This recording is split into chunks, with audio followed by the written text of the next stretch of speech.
Hello and welcome there to another episode of the Cliff Notes podcast, where we ask a leader and find their way. My name's Tristan Bailey. I run agency Holding Bay, helping manufacturers move their businesses forwards. And today I've been happy to be joined by Raj Kundalia, who's Managing Director of CYBIONE Cybersecurity, who helps reduce your vulnerabilities to cyber criminals. How are you doing today, Raj? I'm great, Tristan.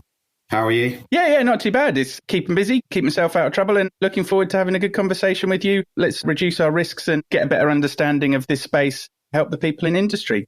We can see many places are getting more technology coming in. Some technology is useful, some technology we may need to learn how to use better. I mean, how did you get into this area? I mean, what's your background that's brought you to this field? Yeah, so I previously worked as a digital project manager where I helped devise applications, some web apps, mobile apps. I actually did some developing myself. Also built some robots as well in another lifetime ago. What I realized working with these digital agencies that I came across probably in 2015, I created an application that controlled a car. And within that vehicle, I was told to get something called a penetration test, which is known. I thought, what is a penetration test? It's an ethical hack. So within half an hour of testing this up, the actual ethical hacker drove the car off the road. That was my first sign of, wow, what if we never tested this and it happened on the motorway, or, it could have caused a major accident if a criminal were to hack that app? And then I started to do some research and I was a bit concerned that not many organizations were thinking about this kind of form of security. So I saw a massive opportunity within the industry where more organizations should be doing this. So then I decided to work for a cybersecurity company based in Manchester. And that's where my real cybersecurity journey began. Prior to that, I give you another example of a cyber incident that I was personally involved with.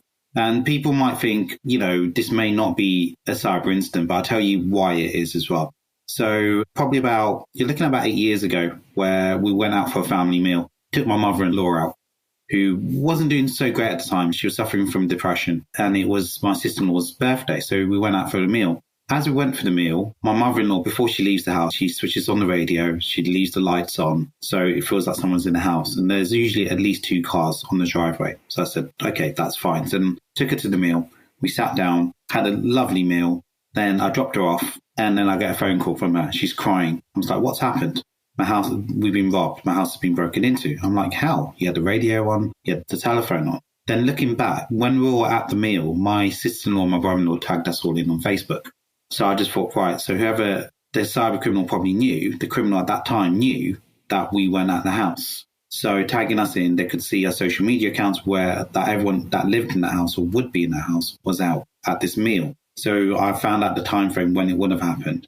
And that's how the actual criminals knew that we weren't in the house. And that was another sign that what you currently put out there could be a big risk to you personally or your business. But the trauma that my mother-in-law went through, we had to move her out of our house. She couldn't live there anymore. She didn't feel safe. So that is the other extreme on the damage it can do to people. And that was my first experience of using, where somebody's used social media to find out where that individual was. So then they could exploit him. Also, unfortunately, at this time, it was robbing my mother-in-law's house. That's very sad. I hope she's being able to get past it a bit more in the time since. Yeah. Just to roll you back a little bit, you mentioned a couple of words people might not be so familiar with of hacker, or did you call it an ethical hacker? Is this someone breaking into your system, or is this someone you knew? And then of penetration testing, is this someone probing or having access to the building, or what? I mean, what are they testing, or what does that mean? Just to give us those two. Yeah, sure. So you've got an ethical hacker who probably goes through the right training, through company, through university, get the right cybersecurity badges, meaning they're ethical. They've got a right to do some kind of security test, but that's usually signed off when they do that test. So what a hacker can do, they can test a website, a mobile app, anything that's probably connected to a network or internet. That's ethical hackers is part of my company. That's what I use. So I'll test organizations' networks. So if a cyber criminal, so you got a cyber criminal who's actually a criminal, he's not an ethical hacker, he's classed as a hacker. And they go out there to basically hack an organization because it's the way they make money. So they will find holes within someone's network or application where they can exploit. What an ethical hacker does, he does the same thing, but he actually writes that in a report to show the customer or the client who we're testing for where these holes are so they can fix them. So a penetration test is just a word for hacking. So an ethical hack. Okay. And so what we're doing these to toughen up the application or to check for, in the real world, unlocked doors and windows or people who haven't been careful or something like that? Is that sort of what we're looking for? Yeah. So if I give you a scenario here. So if you picture your house, you probably lock that front door, you probably close that window, and you maybe even set your security alarm when you go to sleep or you leave your house. In the digital world, what happens is you don't know if that front door or window is locked. So what a security professional, an ethical hacker does is they ensure that there's no doors and windows that are open where a cybercriminal could actually come into your network and maybe steal something. Because you can't physically see it, they make it visible to you and outline where your doors are open and where a cybercriminal could get into your network or that application and cause some harm. Gotcha. So is this when we're told to have good passwords and strong passwords? Is that the sort of thing you're meaning, or is it a bit more sophisticated than that? Yes, so that's one of them. So your password, just think of your password as that lock on your door. You know, if they have your password, they can walk straight into your building. So password security is a big thing. But also what could happen, as a business, we don't actually own all the software that we use within that company. We can't develop it all. We don't develop, we're not responsible for the software on our Windows or our Mac or our iPhone or our Android phone. And these also have other software applications in there. If those applications have holes in them, this is why the likes of Apple and Microsoft and Android and Apple release all these security updates, because all these applications, in my opinion, have vulnerabilities in them. They're flawed, hence why you get so many updates. So every time when you get an update, it's to fix, it's to fix a vulnerability. The problem with a lot of organizations is they don't apply all these updates. They're not aware of these updates. So if you picture your house at the moment, you got a router, you got your Alexa app, you may have your smart TV and your phone. You may have a strong password. Just picture that house again. In that software, if the back door's open, they're not going to go through the front door, they're going to go through the back door. And that back door can only be closed once you do that update, which most organizations don't do and they don't monitor. Does that make sense? No, it does. So it takes a little bit of time you see all these updates and things pop up, or things tell you it's time to update, and it's usually in the middle of the day and you just wanted to go to a meeting or for lunch or whatever. But they're things that we should be doing. That's part of this security that you're talking about, is making sure that updates are run and things are up to date. Yeah. So one of the things I always recommend is always update to the latest software. So Microsoft no longer support Windows 7. So I recommend everyone moving on to Windows 10. If you're using anything older than Windows 10, then you should update to Windows 10 straight away, because Microsoft no longer support any updates or security updates for that operating system. So it's very important to know that if you can no longer update your iPad or your phone, that you should really replace it, because what happens is there's so many doors open to the application where a cybercriminal can exploit it. Right.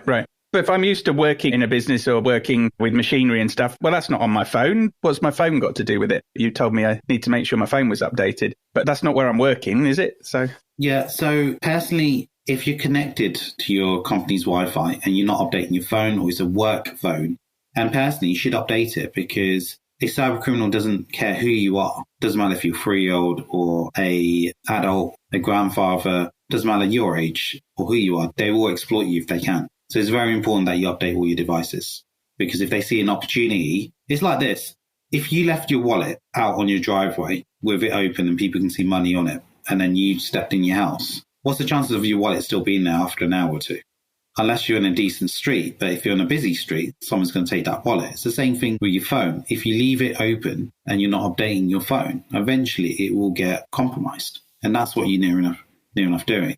Answering the question in your working environment, as a manufacturer, you probably have a lot of applications that you don't update, or you need that piece of software. If it's connected to our internet or some kind of network that can be accessed from the internet, then this is what cybercriminals are looking for. So they work like we do. They see it as a, full-time job. And this is what they're doing 24 hours, a day. They're scanning various networks across the globe, across the UK, to find these open doors and these back doors so they can exploit them. Mm-hmm. I've seen more recently they shut down was it oil or is it gas pipeline in America? And I think they compromised one of the countries in Europe, their power system, by hacking into the computers. And obviously that's quite a different scale of things to think about, isn't it? When it's the flow of a fuel or flow of power is being interrupted because someone's individual computer, so not technically the flow of the liquid or the gas, has got compromised and locked people out of the system. I mean, because I can appreciate some of the things you've gone over there are as much around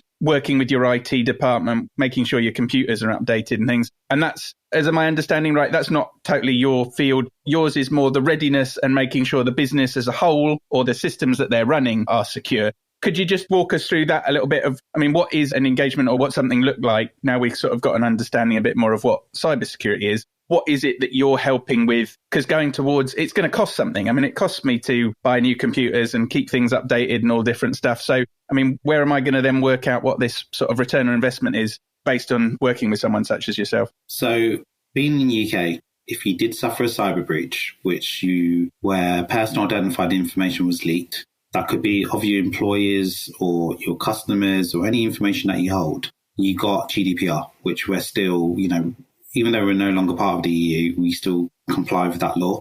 So depending on your turnover, it's either 4% of your annual turnover or 10 million euros, which example of this was when BA got hacked, they actually had the highest fine. I think it was over about 240 million they paid out. So it wasn't 10 million euros, it was 4% of their annual turnover. That's what they had to pay out. So updating that piece of laptop, which may cost you 500 quid or whatever, is such a small cost compared to that breach that could compromise your business. So the other thing I want to mention is who's responsible. It's actually everyone in an organization, but it needs to come from the head down. The board need to make sure they've got appropriate controls, or the managing director, that there are systems and processes in place to minimize cyber crime and incidents.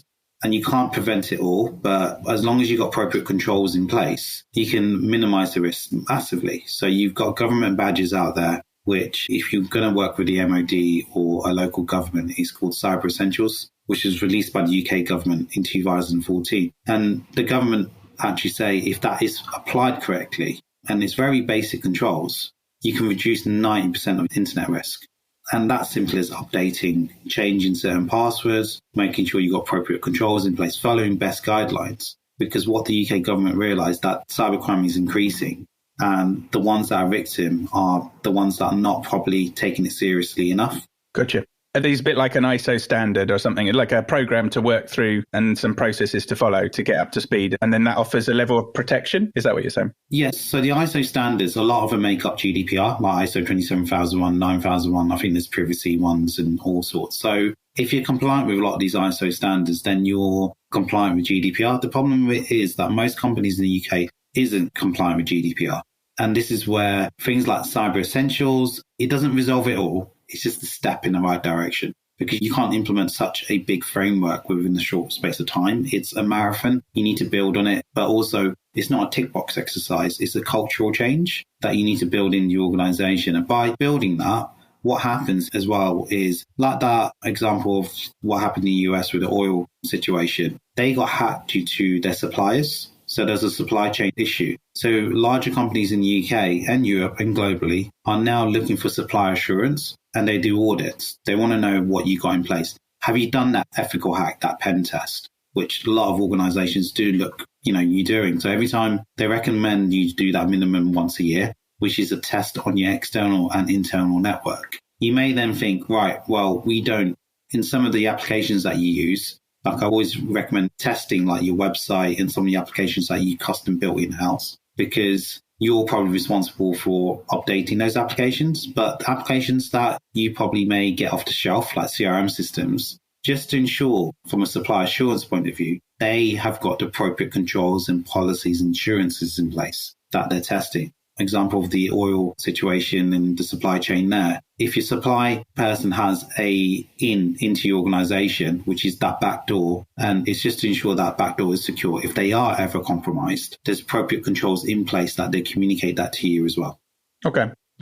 So, just thinking about this and the way, many people are back in work now, but it has changed for some people who can do sort of desk jobs and things, that their work habits have changed or the work patterns and things. I mean, has that impacted your work and business's risks with this as well? If the workforce is suddenly more distributed and not just on one site, does that make it easier? Yeah, so we've got more of a hybrid model where people work from home and work all over the place now. And that does expose a bigger risk because, for example, those that are working from home, they're working on a home network, which maybe their router, for example, is best practices in cybersecurity, is change your admin password.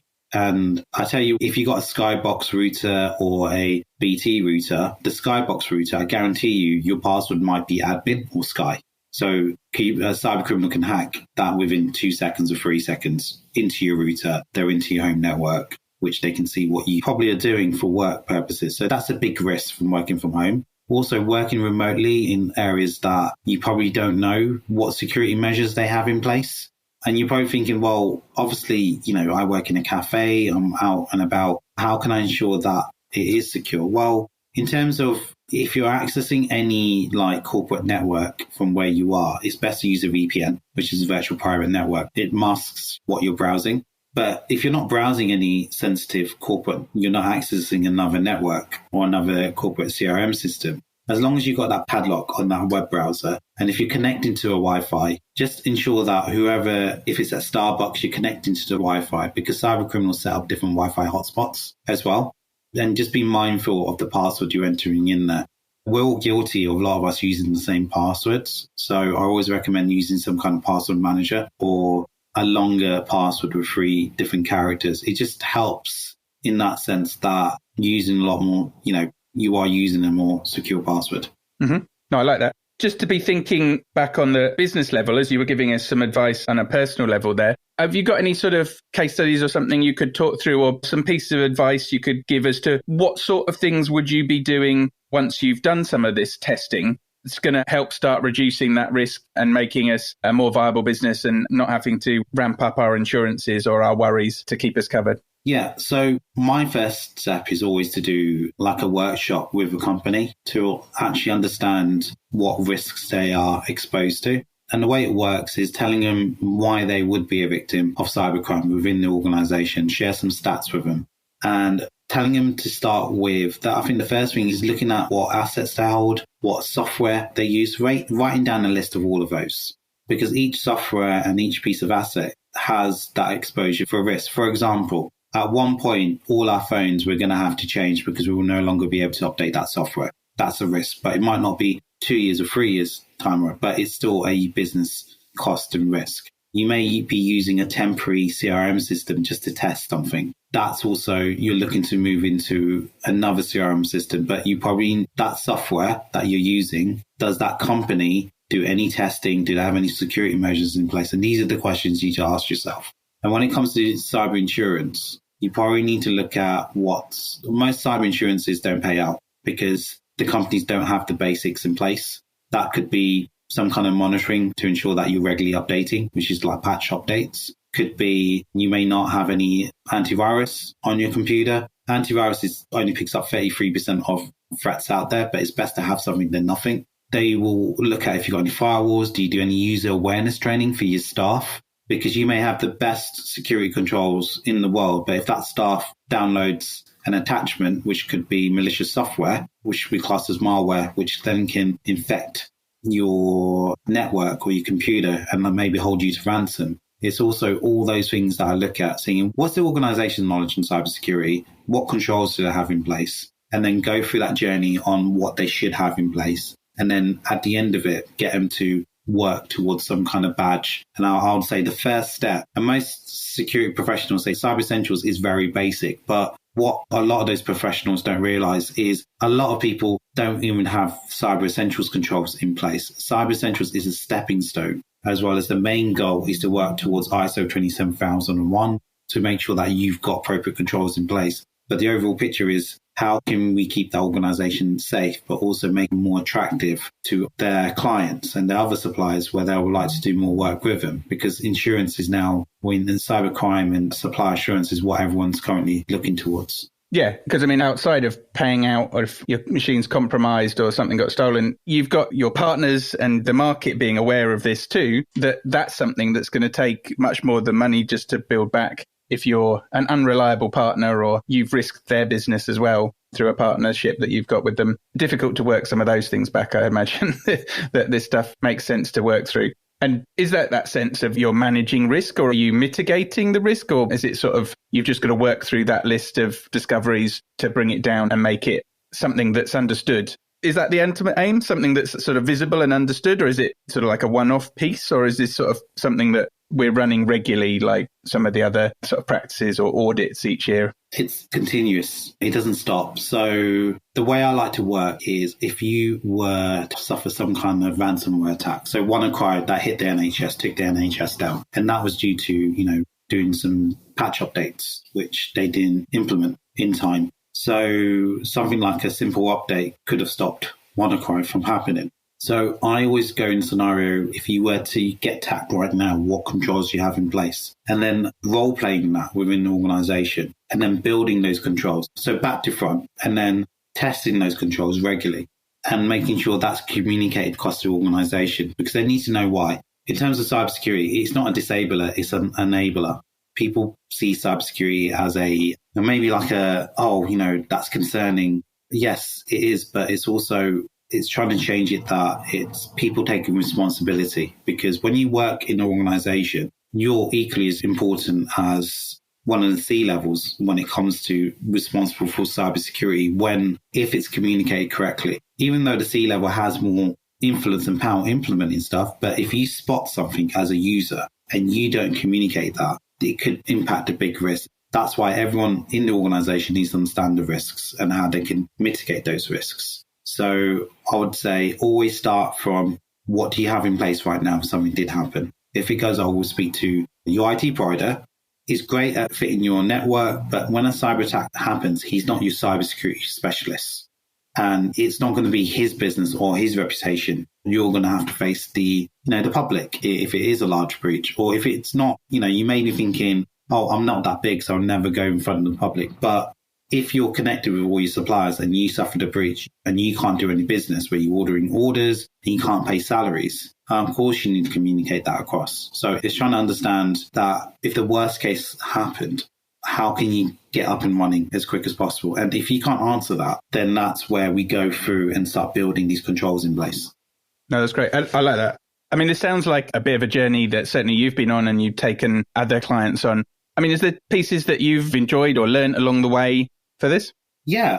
Cybersecurity, to me, it's something that I'm passionate about because I want to protect people. And people are like, well, you're running a business, Raj, obviously, you run a business to provide. And I guess, finding my calling was that I care. I want to protect organizations. And I'm also, I've got a 3-year-old, I've got another child on the way. And I'm also concerned in what they'll be subjected to. But if I can help one person or many organizations, I want to help as many people as I can. And that's also, the public to school children to helping people get into cybersecurity as well as business. Because if we become more cyber resilient and become more aware of these threats, we're going to be better at protecting ourselves. There's no such thing as full protection. And I agree that, if a professional cyber criminal wanted to attack me, they probably could because I've probably got a lot of people that are connected to me from my family, from my friends, to other businesses. But I'll probably have that eye out when I know something's not right. So